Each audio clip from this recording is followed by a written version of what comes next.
Here, Delegate Mike Jones. Mike, if you'll stand up. One of our freshman delegates, but certainly not new to elected office.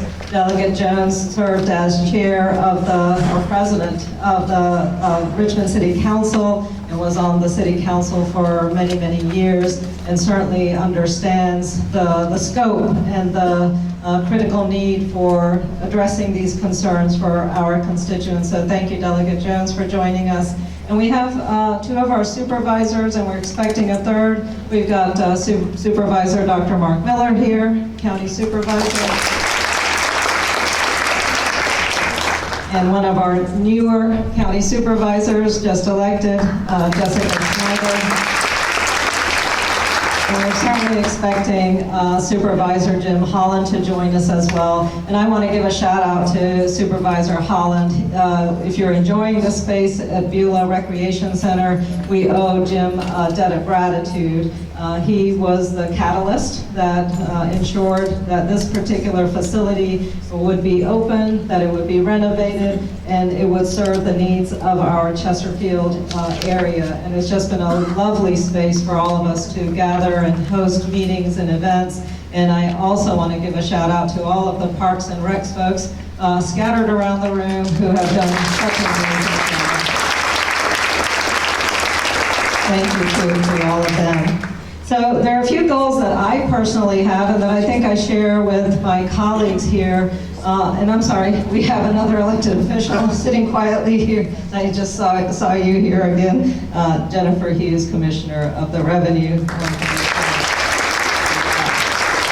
But as elected officials, I think we have a few goals for this evening, and I know each of you have your goals. For me personally, there are a few goals is really to hear the information, to receive critical insights about the proposed plans. I've talked with a variety of people, most of the folks who are in front of us who are going to be speaking today, and I've received a lot of information, but a lot of information to digest, to understand, and to come to terms with, because some of that information is contradictory. What I hear from one group is not the same as the information that I receive from another group. And so I want to be in a position to make a good decision in an objective manner. And I think we all share that.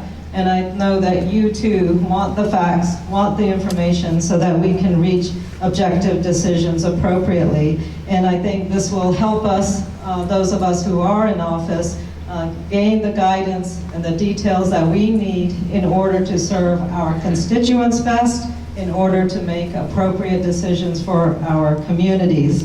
Now, we received a lot of questions. Some of you submitted questions as you were registering, and one thing that we've asked our presenters to do in the interest of time is to go ahead and weave some of their responses to those questions in their presentation. And so please be listening to see if your questions are addressed, and if they aren't, we'll have time for Q&A at the end as well. But hopefully we will get a lot of answers to those questions as we listen to the presentations. Joining us from Dominion, and I thank them for being here, we have Emile Avron, who is Vice President of Business Development, and Cedric Green, Senior Vice President of Power Generation. And joining us from our environmental advocacy groups and communities are Glenn Bessa, who is, are you the chair of Friends of Chesterfield? I'm one of the board members. We're so, loosely organized. Loosely organized, but strong and mighty. Friends of Chesterfield, Glenn is very active in that role, and many of us know Glenn to be an outspoken voice on environmental legislation and policy. Jason Woodby, teacher of environmental science here at Chesterfield, as well as Alia Farouk, who is chair of the Interfaith Power and Light, and Rachel James, an attorney for SCLC. And I know, Glenn, you will provide a more detailed introduction as we get started, but I'm going to turn it over to our first set of presenters, and welcome to our Dominion colleagues for being here. Thank you.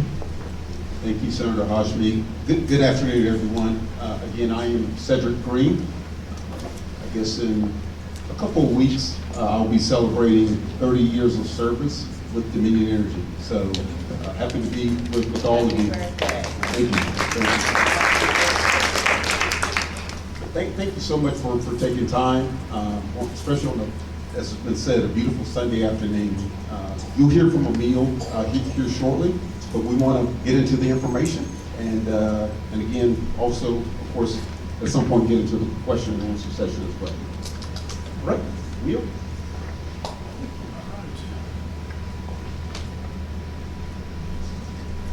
So, we thought it was important to really talk about, what we're doing, Dominion Energy, for Chesterfield County. We've been serving electricity to Chesterfield, the Richmond area, for over 100 years. My area of responsibility is power generation. So what that means is our non-nuclear generating assets are my responsibility. So the fossil, units, the hydro units, but I also have our renewable fleet. So solar and energy storage as well. One thing I just want to point out is, as having responsibility for the Chesterfield Power Station, we realize on a daily basis how important what we do to make sure that, one, we're generating power and serving our customers, but two, we talk about environmental compliance, and then we also talk about being stewards of the environment. That is our focus, and so it's critical for us as we move forward. The other point I want to make is, Dominion Energy has very much a presence here in Chesterfield County. We of course have our Midlothian local office here. We have a lot of our training facilities for the company in this area. Our electric distribution, electric transmission training facilities is here in the county. We also have our power generation training facility here, as well as our emissions monitoring group. So very much a presence. In addition to that, as it relates to renewables, I mentioned to you I have responsibility for storage, energy storage. We do have our 20 megawatt DC dry bridge facility here in Midlothian, and we've got a solar site that will be bringing operational soon here in the area as well. So really the point of this slide is really to show the fact that we are ingrained in the community.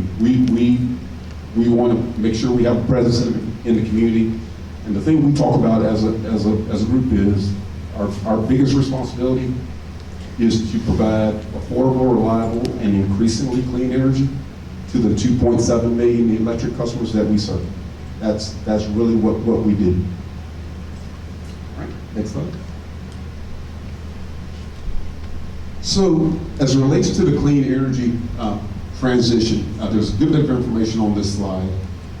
The graph to the left, showing our generation mix, really just gives you an idea of what our fleet kind of looks like now. You see the amount of natural gas generation that we have versus nuclear. Our coal fleet is about 5%. The renewable side of our business, continues to grow. We are actively, of course, this kind of ties into the bar chart to the right, but we are actively working to pursue all the requirements that are part of the Virginia Clean Economy Act mandate that went into effect in 2020. Right? Just for clarity, make sure everyone's aware, BCA calls for 16,100 megawatts of solar, 2,700 megawatts of energy storage, and 5,200 megawatts of wind. As it relates to solar, we are actively pursuing meeting those requirements. And that's really what that bar chart shows to the right. That information, if you're interested, actually came from our integrated resource plan that we filed with the Virginia State Corporation Commission May 1st of last year. That is where that information came from. But we are moving ahead with solar. Energy storage, again, a lot of focus on it. as well as, we're really proud of our offshore wind project as well. 2,600 megawatts of capacity, roughly about 30 miles off the coast of Virginia Beach, right? Clean energy. And we'll get more into this. One of the big things we have to watch, as a utility company, is with all the requirements of the VCEA, reliability must be one of our top priorities. Right? So as we move forward with this clean energy transition, reliability is so important. And that is why the Chesterfield Energy Reliability Center is critical as we continue to add more and more renewables to our fleet, what we call intermittent generation. On a day like today, our solar assets are performing, right? But we have many days where there's overcast, right? And we cannot depend on that fleet. So really what this shows is the diversified generation portfolio that we have and that we have to maintain as we move forward with this clean energy transition to make sure we keep the lights on. Okay. Okay. Good afternoon, everyone. Emil Abram, Vice President of Business Development with Dominion. I've been with the company for 23 years and in the energy industry for 33, all mostly focused on development of new power stations across many different technologies. On this slide, we wanted to show what our projected load growth looks like over the next several years. We do have significant electric demand forecasted, and the chart on the left essentially shows how that has changed over the last 5 or so years, that forecast. And that top line now, the light blue line on the very top, essentially indicates that we're going to grow from a 23 gigawatt peak summer load to about 34 gigawatts by 2030.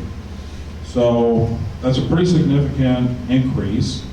So not only are we going to transition our existing generation fleet to increasingly clean resources, but we have to do that with a significant electric demand growth forecast going on at the same time. And that's a very challenging thing to do. And as Cedric mentioned, we have to do that in a way that ensures that high level of reliability that everybody expects. Our customers expect 99.99% reliability while all of that is happening. So, and you can see just from the data on the right, there's a pie chart there. It indicates that 75% of the last top 20 peak electric demand days happened just in the last 2 years. So, that growth is we're already starting to see that acceleration. It's happening real time. We've had, we keep breaking records on new electric demand on a real-time basis, mostly in the summer and the winter. And we need to make sure we deliver. That is very important to us. We recognize the importance that people depend on us for reliable electric service, whether in their homes or businesses, hospitals, schools, government facilities. That's expected of everybody, every one of our customers. So we're going to continue to put that high on the list while also transitioning to increasingly clean electricity generation. So on this next slide, I'm going to give an example. This shows an event actually that occurred just about a little over a month ago. In January of 2024, we had a cold winter day, not really an extreme cold day, but a typical cold day that you would expect here in the Richmond area in mid-Atlantic. And the blue line shows what the actual electric demand was in total megawatts in our zone, okay? And that blue line goes with the data on the left-hand side. So the data on the left-hand side goes with the blue line, and the labels on the right-hand side of the chart go with the yellow line, and I'll explain that here in a moment. So you can see the demand from our customers was significant. We had another, I think our second largest winter peak ever on that day, and you can see it stayed fairly elevated throughout the day. The orange or yellow line is a typical solar power generation profile through a 24-hour period. Right? This is over a 24-hour period versus our electric demand profile throughout a 24-hour period.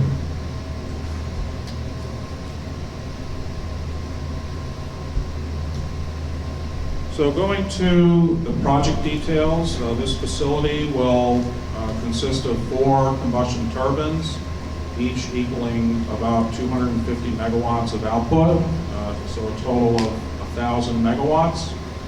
And that will be able to serve approximately 250,000 homes when operating at peak output. It'll be able to ramp up and down in about 10 minutes.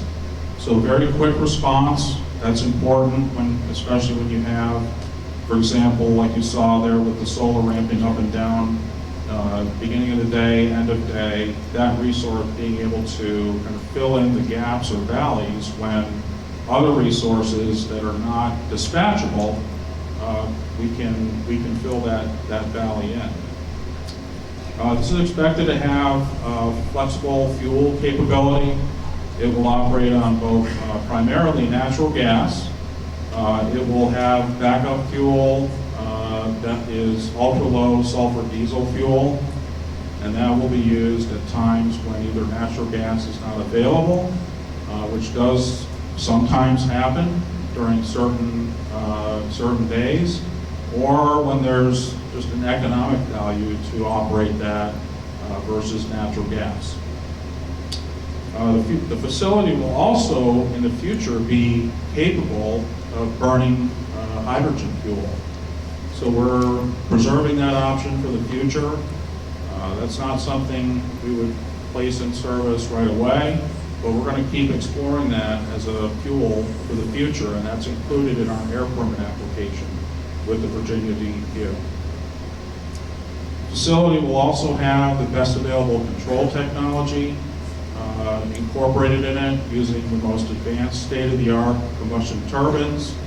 It will also have carbon monoxide controls and nitrogen oxide controls embedded in it, and will essentially ensure that the public is getting the best technology deployed and the best emissions profile as well.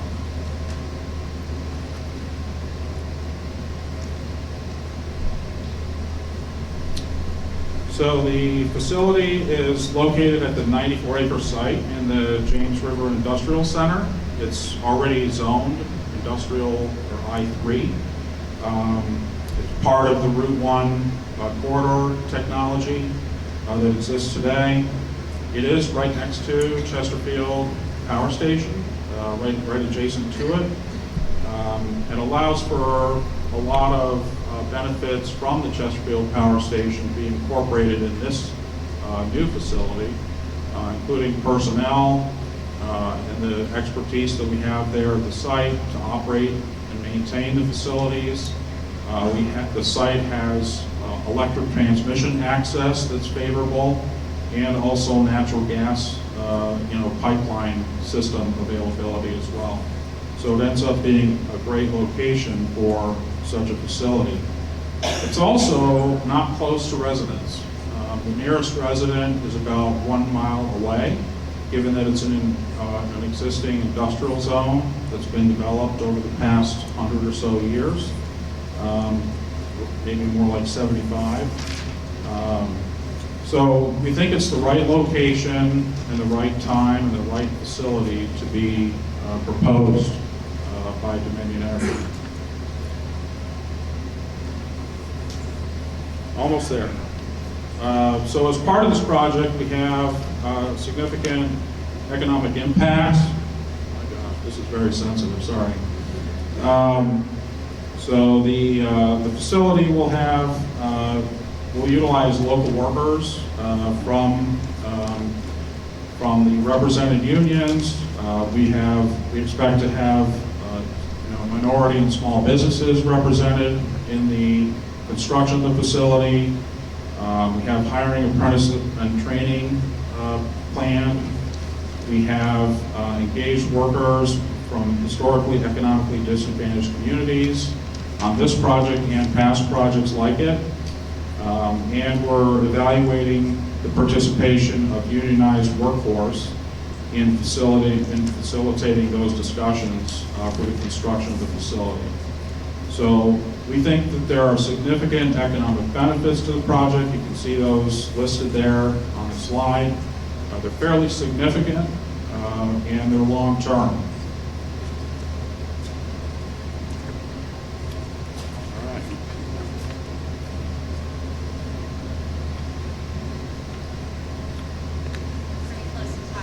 Okay.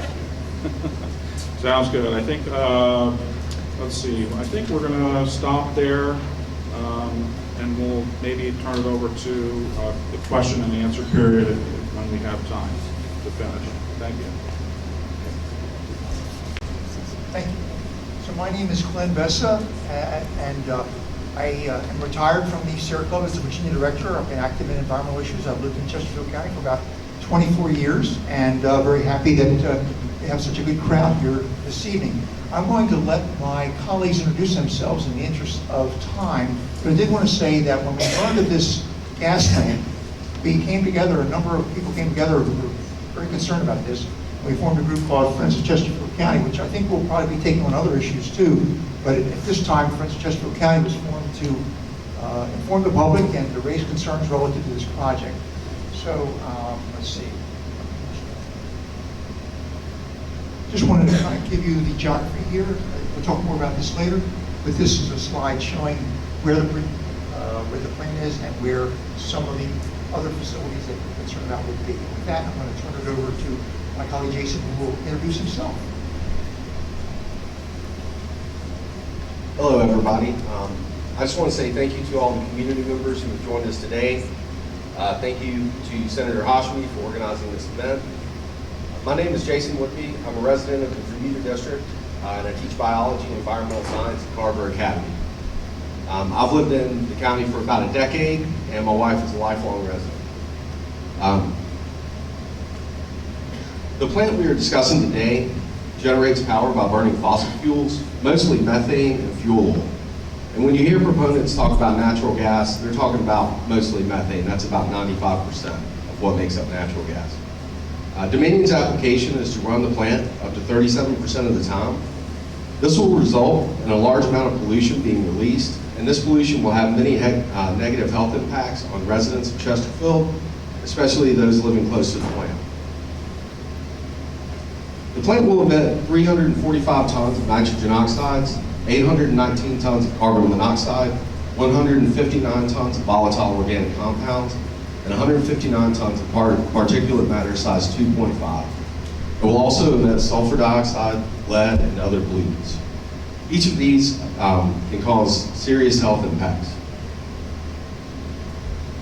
Nitrogen oxides are a class of chemicals that irritate the eyes, nose, and throat. They cause inflammation of the respiratory system, and according to the CDC, exposure can also cause infertility. Some nitrogen oxides are also listed as teratogens, which means that they cause malformed embryos. Nitrogen oxides can also damage blood cells, the liver, and the kidneys. Particulate matter 2.5 is especially dangerous due to its size. 2.5 is a reference to how small the particles are. The diameter of a single human hair is about 30 times larger than a particle of this size. Because of their small size, these particles can get deep within airways and cause a multitude of problems. PM 2.5 has been shown to cause lung cancer, heart disease, and harm embryos and fetuses. It can trigger asthma and make existing respiratory issues worse. The EPA's COBRA tool can be used to estimate the cost associated with negative health outcomes with changes in air quality. The increased emissions from this plant has an estimated cost of $9 to $23 million per year for Chesterfield County. Those costs will be due to statistically higher rates of infant mortality, hospital admissions, respiratory systems, and other health-related issues. Along with health concerns, this project brings about financial concerns. Even though Dominion has refused to give a cost estimate for this plant, a similar proposal in 2019 was estimated to cost over $600 million. It's safe to assume the cost would be even higher today. This cost will be paid by residents through higher energy rates. Dominion's integrated resource plan estimates that residential bills may almost double over the next 10 years. Choosing one of the most expensive ways to produce electricity doesn't serve Chesterfield County. This table is from the Energy Information Administration, and it shows the cost of energy production by source. The turbines that Dominion is proposing for this plant are listed as simple combustion turbines. These produce electricity at a cost of $124 per megawatt hour. And solar, just for a frame of reference, is about $34.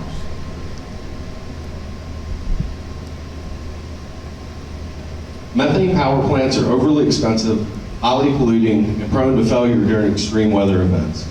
This plant is a bad deal for residents of Chesterfield County.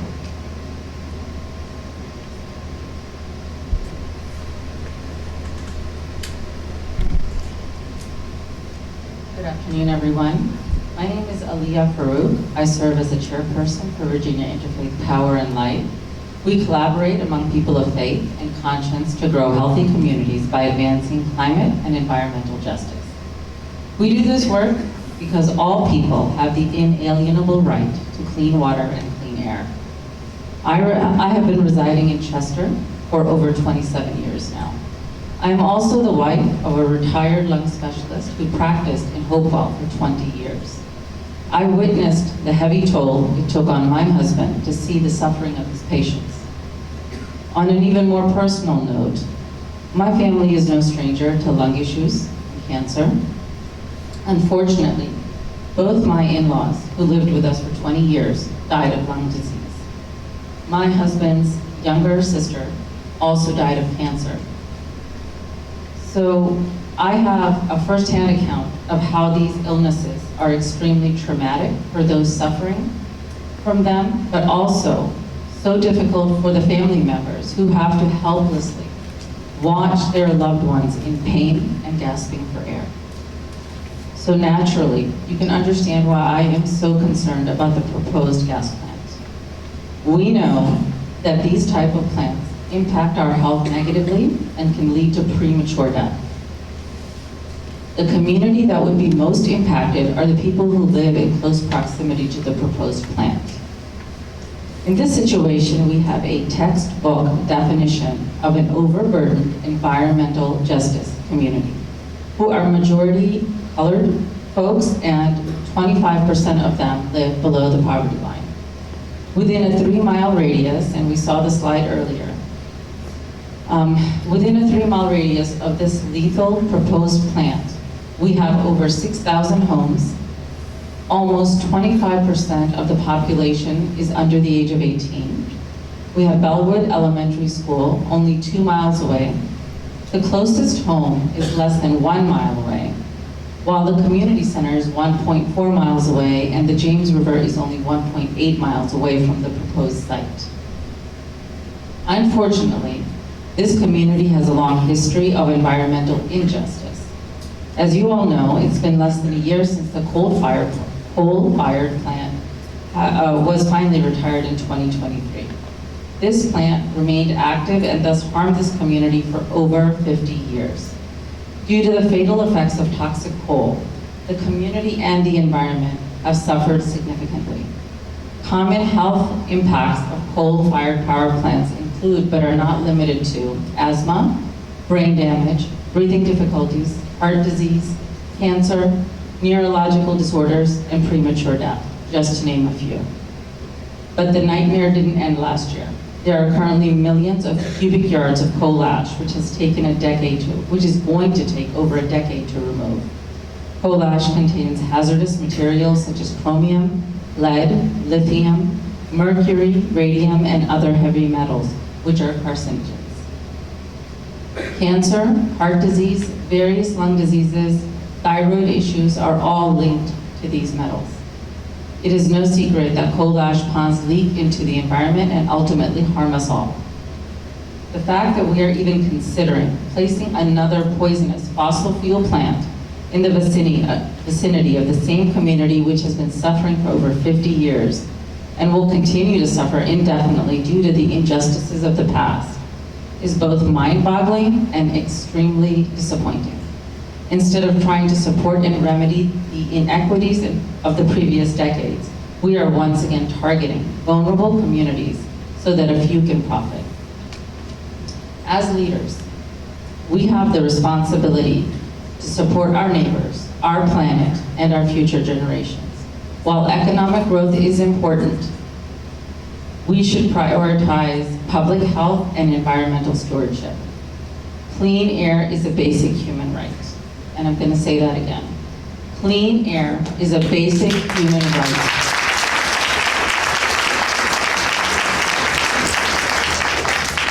I implore all the local officials who are here today, please do not take that away from us. Thank you.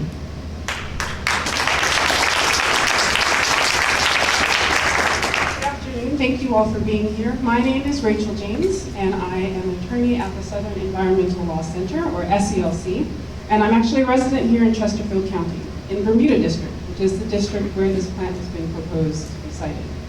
And at SELC, I have the privilege of focusing my work on supporting an equitable clean energy transition for Virginia.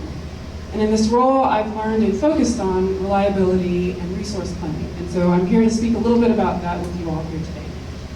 First things first, SELC is not ignoring or disregarding the importance of maintaining reliable access to electricity. In fact, we are paying strict attention. What we are doing is paying strict attention to whether Dominion is fulfilling its responsibilities as a public utility in a manner that is compliant with Virginia's laws and policies.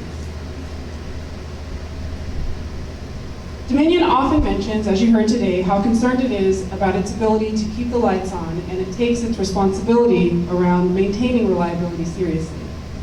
But Dominion isn't giving us the whole story. Dominion is not alone in its efforts to keep our lights on, because Dominion is a member of a regional organization called PJM. PJM is responsible for keeping the lights on for you, for me, and for 65 million customers in 13 states and Washington, D.C. The power outages we experience when there's a storm and a pole is damaged or a line is down, those outages Dominion has 100% responsibility for reinstating your power. But in winter storm incidences, like Winter Storm Elliott in 2022, or Winter Storm Jerry earlier this year, yes, Dominion provided critical support to keep the power on, but it was PJM who kept the power on for those 65 million customers, 13 states, and Washington, D.C. Dominion is a member of PJM, and as a member, they should be planning to optimize resources available before deciding to build a new gas plant. Our concern is that Dominion has not fully evaluated alternatives, and in Dominion's long-term planning proceeding, the Integrated Resource Plan mentioned earlier today, the State Corporation Commission senior hearing examiner who heard that case had the same concern. The hearing examiner actually recommended that Dominion's IRP not be approved, based primarily on the fact that Dominion assumed it would build these combustion turbines in Chesterfield County without fully evaluating alternatives, despite Virginia's Clean Economy Act mandating carbon-free electricity by 2045. Optimizing renewable energy requires Dominion to dramatically change its planning approach. Instead of planning to build a gas plant over 100 miles away from where the majority of load growth is happening, Dominion should be focused on maximizing renewable energy solutions, like placing solar plus battery storage near where the demand is located. We know Dominion has responsibilities related to maintaining reliable electricity, but we also know Dominion isn't alone in making sure our lights stay on. We know that Dominion first planned for this gas plant in 2019, and despite having years to fully evaluate alternatives, Dominion provided no such evaluation in its long-term planning proceeding last year. What we don't know is why Dominion expects us to accept its shortcomings. The law requires, and Chesterfield residents and all Virginians deserve reliable and renewable electricity. If Dominion is not able to deliver that, then Dominion should be able to clearly show that they've exhausted all options. Dominion simply hasn't provided this information, and we think in the absence of those critical details, Dominion should not plan to build this gas plant, and certainly should not ask residents of Chesterfield County to accept this polluting facility as their only option to maintaining reliability.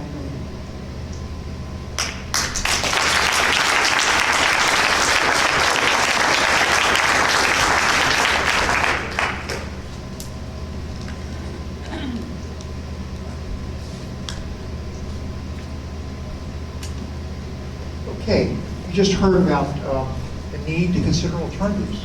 And while Dominion did not do it, the Chesapeake Climate Action Network actually hired a consultant to take a look.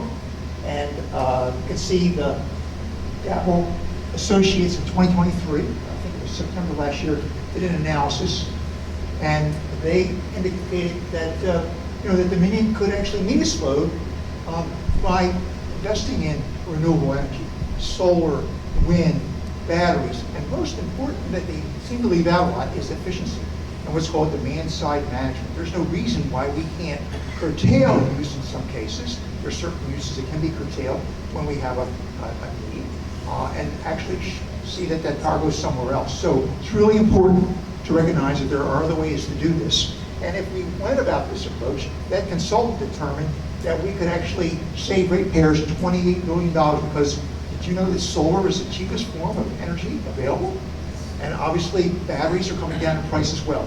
But also reduce or avoid 52 million tons of greenhouse gases. And I have to say something about that.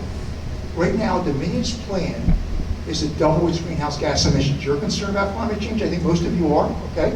Dominion in 2021 produced 17 million metric tons according to what they reported to the EPA. That plan that they've talked about now proposes increasing it to 36 million metric tons. Some big numbers there. Basically, they want to double their greenhouse gas emissions in the middle of a climate crisis. Just want to point out one thing with this slide here, and that is this top line. This top line shows you that solar and storage is incredibly significant in terms of its ability to meet demands for reliability. Okay? This is just part of a major report. I would suggest you go to it if you can. But it just demonstrates that solar plus storage is a better way to go. In fact, it's cheaper too. Okay, really quickly, what's going to happen next? There's 3 permits that have to be approved, okay? Or let's say 3 major approvals. One is the zoning, and we're very pleased to have members of the Board of Supervisors here because they'll be the final arbiters of that decision.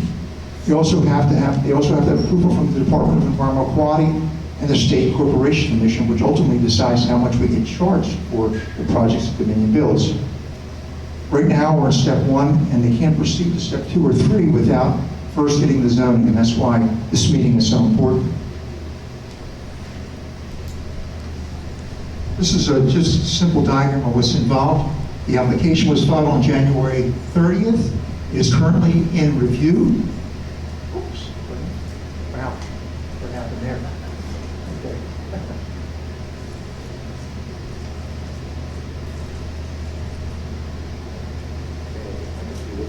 That's where it's in review.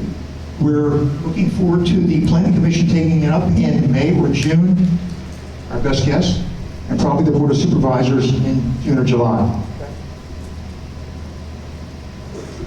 If you don't know where your supervisors are, this map is available online. And I would just suggest to you that these are the supervisors who make that decision. And lastly, I just want to point out to you that We would encourage you to come to the Board of Supervisors meetings and share your opinion. And you can also sign our petition in the back. And with that, I will stop. Thank you so much for the opportunity to be with you. Thank you, Senator Hashmi, for putting this on, and for all the elected officials who came. Presenters for all of the information that they have shared and provided, and we did leave time to have some questions, and I know you all have lots of questions, as I do, as I was listening to the presentations. And June, if you could help me, were there any questions that were pre-submitted that were not addressed during the presentation portion? We could address those, one or two of those first.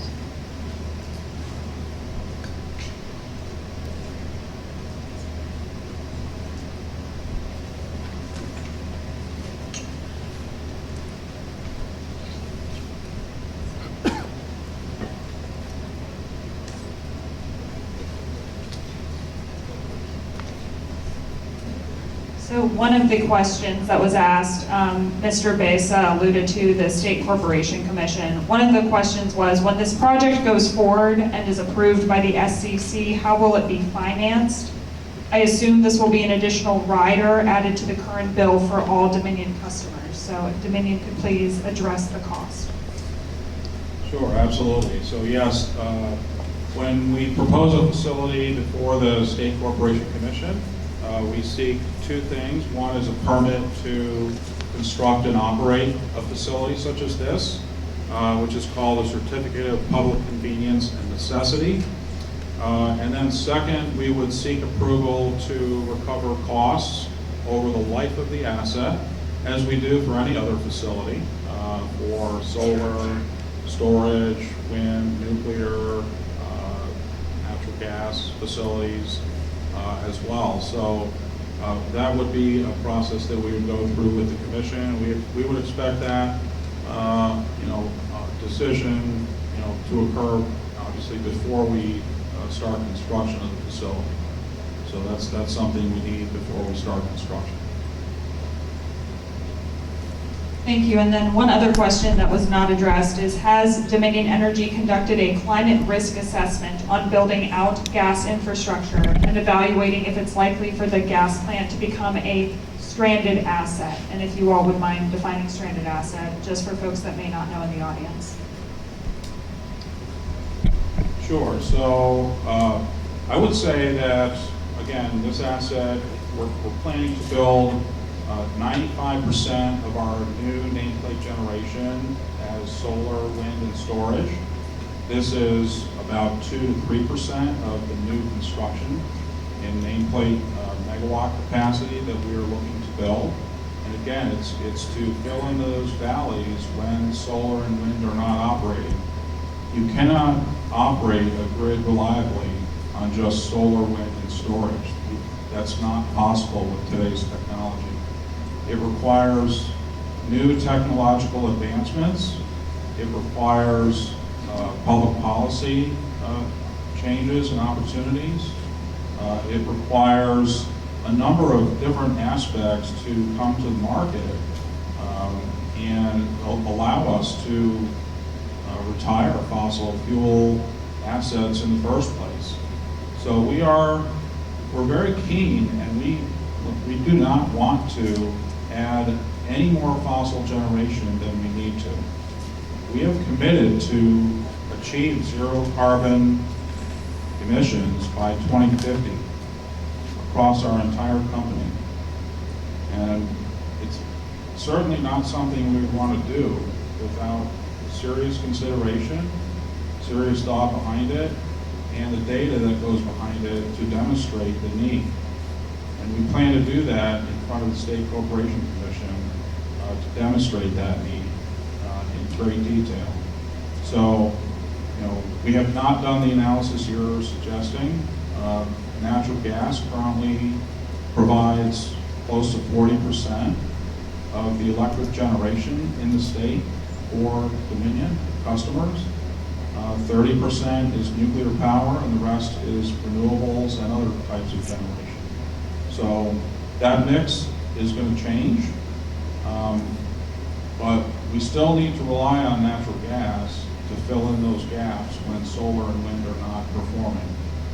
Storage is definitely an up-and-coming technology. We think there are some solutions coming to market in the future. But right now, storage can only deploy energy for about 4 hours. So think about that chart that I had up earlier showing in a 24-hour period the solar generation and our load curve, right, during a peak period. That energy storage, those energy storage assets will only last for about 4 hours into the night. And so, you'd have to add a very significant amount of energy storage to the system, which is not cost effective for customers. Cost of storage is by far more than this facility that we're proposing. And if you look at the data that's available. So we're going to add storage. We're going to do it in a pragmatic, feasible manner. But we need this facility to be there and operate during those 12-hour peak periods or those 24-hour peak periods when customers need it the most. I just want to say that I think that slide that he's referring to is rather misleading because it basically shows solar going down to zero, which it does, but there's other sources as well. And no one's telling us to turn the lights off tomorrow or to turn the gas off tomorrow. What we're concerned about is a new gas plant and the incredible expansion of fossil fuel reliance that Dominion is proposing. Just a few years ago, they had a climate action plan that showed them reaching net zero by 2045. And now they're proposing to double their greenhouse gas emissions. We think that's unfair. We think that's unsafe. And we think that that slide that shows solar is misleading because offshore wind is also out there too. It has a whole different profile in terms of when it blows, when the wind blows and the power that it produces, plus storage. So just to make one key point, and that was at the hearing examiner that Rachel referred to, basically said Dominion has not done the analysis. That was the State Corporation Commission staff saying Dominion has not done the analysis. So I'll just counter and say, and I understand your position on the matter. That facility itself was not in a proceeding before the State Corporation Commission. The IRP was in front of the commission, but that particular facility and its need, we did not have the information at that time to include for, in that analysis. So when this facility goes before the State Corporation Commission, we will have all of that information available, certainly. Thank you. And I think we'll continue this conversation because there's some important points of distinction between both of the groups here. But let's hear from some of our folks in the audience. If you have a question, and June will bring a mic. I'll let you. Well, the fossil fuel is going sky high right now, for one thing. Second thing, you don't know if anything's going to get hacked. When I say hacked, We can't hear. So I'm sorry. so it is. It's on, but you just have to hold it close. And Closer? Oh, Yes. I'm sorry. Yeah, I didn't know that. I never had one. What I was saying is the fossil fuels are going higher for different reasons. Second, hacking has happened before, and you don't know what you're going to get hacked with the natural gas itself, and other things. Hacking is happening more and more today than ever before. Computers in particular, before the PCs, it was just buy that particular thing, and your computers back then never got hacked. Now it's hacking from overseas, inside, and everywhere else. What I'm saying is, I think it was a year or so ago, they had oil or something, gas going through here, all the way from good old Texas, and it was down for I don't know how many hours. So now you got no gas, so you're not going to be able to do anything. Second thing is, you don't know if, like an earthquake or other things that you can't predict. Earthquakes are happening around the world like anything. Sir, do you have a question for? Now my question is how are you going to prepare to get that hacking stuff and other things like natural gas and all that stuff's going higher and higher. You we're going to be paying more, We'll let our, and I'll let you get from there. thank you. So we talked a lot about why this facility will be so important from a reliability standpoint. As relates to reliability, we also look at security. So that's physical security and cybersecurity.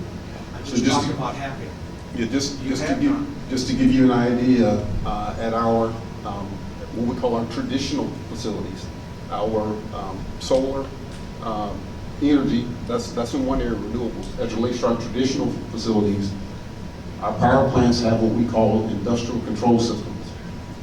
Those industrial control systems, when we want megawatts, all that equipment we have, computers, what have you, is critical. And so from a security standpoint, we go through extensive measures to make sure that our industrial control systems are protected. One of the things I'll also share with you from a security standpoint is our company works very closely with the government, FBI, and other entities as it relates to cybersecurity. But that is an excellent point. Security is definitely paramount, and we take it seriously.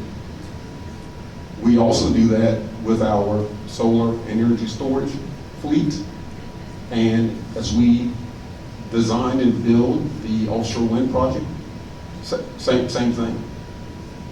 The thing I'll share with you, with our solar fleet, we have gone through great measures to make sure that one, just like our traditional fleet, our folks know real time when there are potential issues. Because as the gentleman mentioned, it is real. It is real.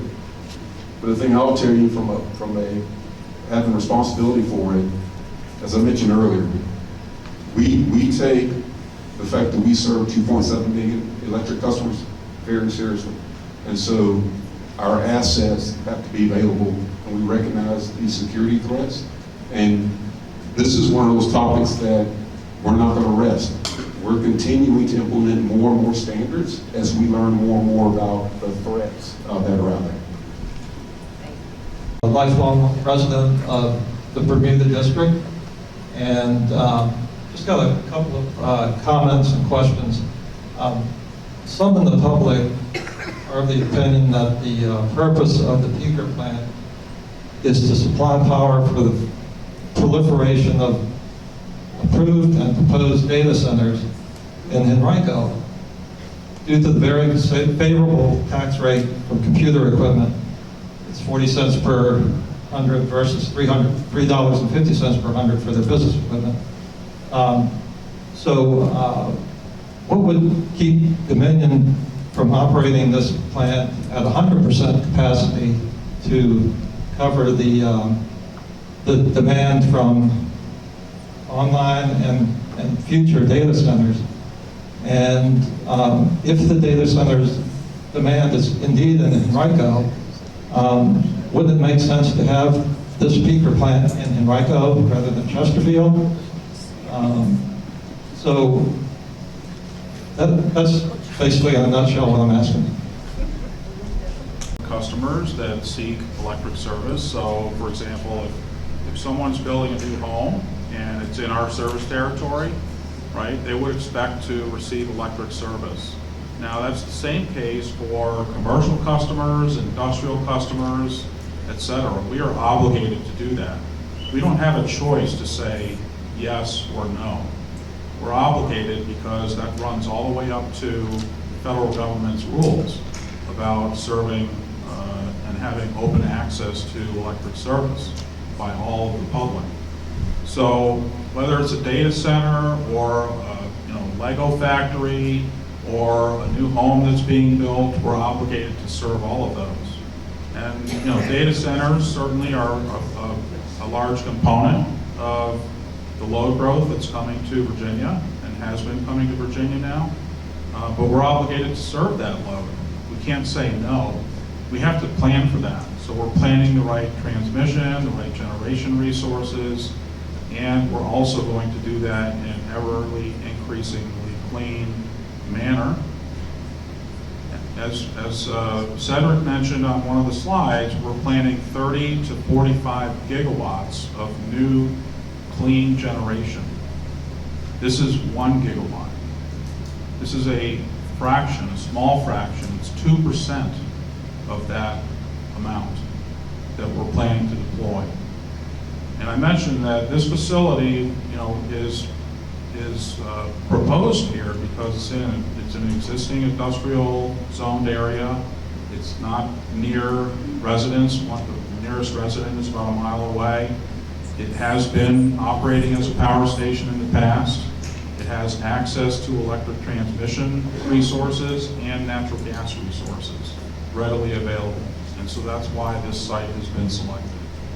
Hopefully that answers your question. It really doesn't, because you didn't answer my question about, can it be operated at 100% to supply that demand? Sure, I can answer To that. Henrico?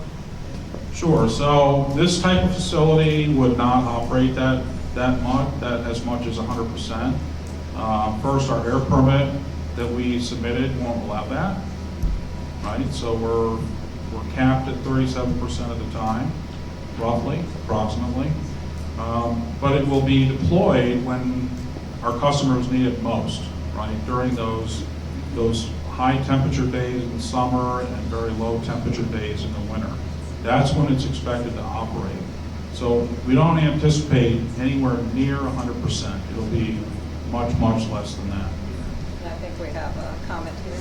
Yeah, I just want to say that PJM has estimated that residential demand has flatlined or is even expected to go down over the coming years.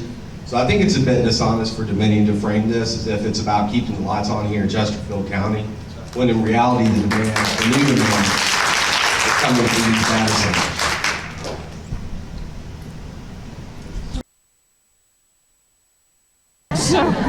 Maybe 2 or 3. Thank you for the forum. My question will be first initially to the County Board of Supervisors that are here. Have you done a community impact study to help reassure your communities that it will not have an impact? I just came through the Atlantic Coast Pipeline where we defeated Dominion because they did not do an impact statement or did not provide for one. And it was blamed on the County Board of Supervisors that they should be the first ones to initiate it. Thank you for the question. Dr. Mark Miller, I'm the Midlothian supervisor. It's a great question. We're going to go through our due diligence. So we'll go through the Planning Commission. We're going to go through that whole process, and it'll be done in that process. So it won't immediately, just as it was mentioned earlier, it's not going to immediately end up on our desks. We'll go through our processes, and then it's going to be part of that process. So thank you for that.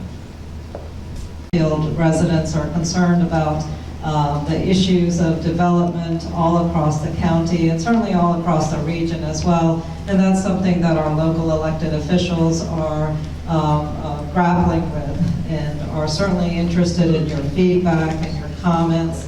I know we're reaching the end of our time, and I personally just want to thank everyone who was here, you, the audience members, for being here, for your interest, and for your very, very critical voice in these kinds of conversations. We can't make good decisions without the input and the engagement of all residents in the area. So thank you so much for being here and adding to the discussion. Thank you to our various voices, the coalition that I think is a good word.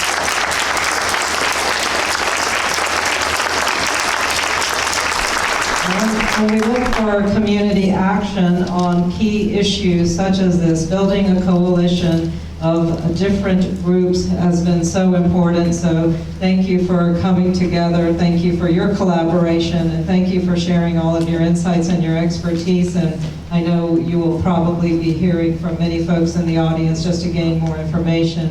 I also want to thank our representatives from Dominion, and thank you for taking these hard questions. Thank you for answering the concerns.